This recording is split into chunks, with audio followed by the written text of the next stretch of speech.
আসসালামু আলাইকুম। স্টুডেন্ট কিংবা প্রফেশনালদের জন্য মোস্ট কনভিনিয়েন্ট একটা গ্যাজেট হচ্ছে ট্রিমার। যদিও বাংলাদেশি ট্রিমার নিয়ে মানুষের মধ্যে মিশ্র একটা প্রতিক্রিয়া আছে, যেহেতু বাংলাদেশে প্রচুর ডুপ্লিকেট নন ব্র্যান্ডেড আজে বাজে ট্রিমার পাওয়া যায়। সো আমরা আপনাদেরকে সাজেস্ট করছি এমন একটা ট্রিমার যেটা আপনি বছরের পর বছর ব্যবহার করতে পারবেন। So introducing Oraimo premium trimmer.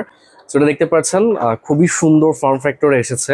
So খুবই প্রিমিয়াম এবং চারটা ব্লেড দেয়া আছে এক্সট্রা। সো এটা 1 মিলিমিটার থেকে শুরু করে 7 মিলিমিটার পর্যন্ত ব্লেড দেয়া আছে এবং একই সাথে কিন্তু মেশিন অয়েল এবং ক্লিনিং ব্রাশটা কিন্তু দেয়া আছে। সো এই ডিভাইসটার স্পেশালিটি হচ্ছে, ফার্স্ট অফ অল, এটা যে ব্লেডটা আছে এটা সেলফ শার্পনিং, মানে আপনি যখন এটা ব্যবহার করবেন তখন হচ্ছে এটা নিজে নিজেই ধার হতে থাকবে। সো এটা কয়েকদিন পরে ব্লান্ট হয়ে যাওয়া বা দাড়ি না কাটে ধরনের কোনো সমস্যা আপনি ইনশাল্লাহ ফিল করবেন না। নেক্সট যে সুবিধাটা পাচ্ছেন, এটা আপনি 1.5 ঘন্টা আপনি চার্জিং ব্যাকআপ পাবেন, যেটাতে কিন্তু চার্জিং টাইম 1.5 ঘন্টা টাইপ সিতে চার্জ হয়। আবার কিন্তু 1.5 ঘন্টা কিন্তু আপনি এটা থেকে ব্যাকআপ পাবে। সো বাচ্চাদের চুল কাটার জন্য বা আপনার ক্লিনিং এর জন্য কিন্তু বেস্ট একটা ডিভাইস হতে পারে। টেকলিতে পাচ্ছেন ইনশাল্লাহ বেস্ট প্রাইসে। প্রোডাক্টটা পারচেস করতে আমাদের শোরুমে চলে আসতে পারেন, অথবা আমাদেরকে অনলাইন অর্ডার করলে আমরা আপনাকে কিন্তু সারা বাংলাদেশে হোম ডেলিভারিতে পৌঁছে দিব। আসসালামু আলাইকুম।